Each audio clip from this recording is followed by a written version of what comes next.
Leo Dawasa Online TV tupo katika mradi wa maji wa Zingiziwa. Mradi upo pembezoni kidogo mwa jiji la Dar es Salaam. Wakazi wa kata hii huwa wanapata maji kupitia visima virefu, lakini leo Dawasa imeona si vyema wakazi wale wakaendelea kupata maji katika visima virefu. Ikaona bora iwaletee mradi huu ambao unaenda kukamilika mwezi wa 8, na wakazi wa kata hii ya Zingiziwa wote watakuwa wanaendelea kupata maji safi na salama na yenye ubora. Ungana nami kumsikiliza diwani wa kata hii pamoja na msimamizi wa mradi huu. Tuwasikilize wenyewe wanazungumziaje mradi huu.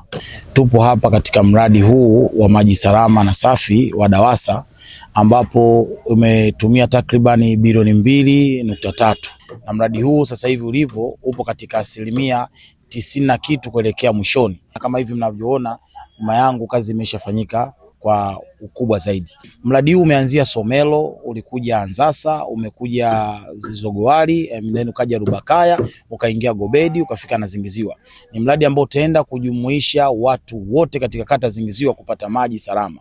Kitu hichi ni furaha kwetu. Mimi nikiwa kama diwani wa kata ya Zingiziwa, lakini wenye viti wa mitaa pamoja na wananchi wote wa kata hii ya Zingiziwa, ni furaha kubwa kwa kuona leo tunapata maji salama. Mradi huu umefanikiwa kuchimba kisima chenye urefu wa mita 200 na kulaza mtandao wa bomba wenye urefu wa kilomita 4.47 ambao unaweza kwenda kujaza kwenye tenki la lita milioni 2 ambao lipo katika mtaa wa Somelo. Kazi zilizofanyika, tumeshafanikiwa kulaza mtandao wa kilomita 4.47 kwa ukubwa wa bomba la inchi 12 kutoka kwenye kisima kwenda kwenye tenki lenye ujazo wa lita milioni 2, na uchimbaji wa kisima umeshakamilika pamoja na ujengaji wa pump house na umeshakamilika. Tupo kwenye hatua za mwisho za upakaji wa rangi na kujenga chemba kwa ajili ya viungo vya mabomba. Rai yetu Dawasa kwa wananchi ni kuendelea kutunza miundombinu ya maji. Pale waonapo tatizo wasisite kutupigia kwa namba 181. Namba ni bure, inapatikana muda wote.